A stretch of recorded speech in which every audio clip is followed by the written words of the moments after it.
என்னப்பா சௌக்கியமா?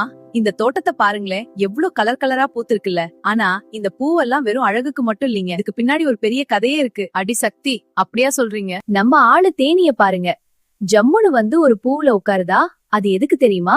அதுக்கு ரொம்ப பிடிச்ச அந்த தேனை குடிக்கதான் இப்படி ஆசையா வருது. அப்படியே உத்து பாருங்களேன், அந்த தேனியோட கால்ல இருக்கிற முடியில பூவோட மகரந்த துகள்லாம் அப்படியே ஒட்டிக்கிச்சு பாத்தீங்களா? இது அந்த தேனிக்கே தெரியாதுங்க. இப்ப இந்த தேனி வயிறு நெம்பின உடனே அடுத்த பூவுக்கு டாட்டா காட்டிட்டு கிளம்பிருச்சு. அங்க போய் தேன் எடுக்கும்போது கால்ல ஒட்டியிருந்த அந்த துகள்லாம் அங்கேயே கொட்டிருது. இப்படி ஒரு பூவுல இருந்து இன்னொரு பூவுக்கு மகரந்தம் போறதுதான் மகரந்த சேர்க்கை. இது நடந்தாதான் அந்த பூவு பிஞ்சு விட்டு காயாகி கனியா மாறும். அப்ப பாத்துக்கங்க, இந்த சின்ன பூச்சிகை இல்லன்னா நமக்கு சாப்பாடே கிடையாது. இயற்கையோட கணக்கு எப்பவுமே தப்பாதுங்க. போயிட்டு வர, அப்புறம் பாப்போம்.